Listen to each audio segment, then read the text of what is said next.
உங்களுடைய கணவன் அல்லது உங்க மனைவி இல்ல உங்க குழந்தைகள், அவங்களுக்கு நீங்க எவ்வளவு gift கொடுத்துருப்பீங்க? நிறைய கொடுத்துருப்பீங்க தானே.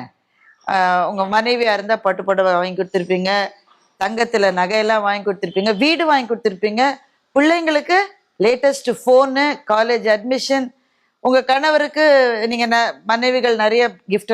இதெல்லாம் gift-ஏ கிடையாதுங்க. இது எதுவுமே gift கிடையாது. உங்க வாழ்க்கை துணைவன் அல்லது துணைவிக்கோ உங்க குழந்தைகளுக்கோ நீங்க கொடுக்கிற பெரிய gift நீங்க ஆரோக்கியமா இருப்பது மாத்திரம்தான். உங்களினுடைய ஆரோக்கியம்தான் அவங்கள அவங்க வாழ்க்கையில அவங்க சாதாரணமா வாழறதுக்கு அவங்களுக்கு வழி செய்யும். இது நான் தெரிஞ்சுக்கிட்ட ஒரு பெரிய உண்மை. இது அதுக்கு கூட நேரம் இல்லை அப்படின்னு ஒரு ஆள் சொன்னா அந்த லைஃப்ல ஏதோ சரியில்லைன்னு அர்த்தம். ஏதாவது ஒண்ணு நிறுத்திக்கணும், குறைச்சிக்கணும், இல்ல ப்ரையாரிட்டைஸ் பண்ணணும்.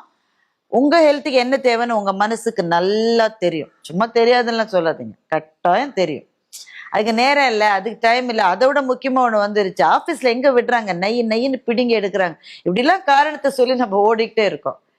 மிக மிக முக்கியமானது உங்க ஹெல்த். இப்ப நான் சொல்றது என்ன மாதிரி நடுத்தர வயதில் இருப்பவர்களுக்கு மாத்திரம் நான் சொல்லல, இளைஞர்களுக்கும் சேர்த்துதான் நான் சொல்றேன். ஏன்னா you have to begin early.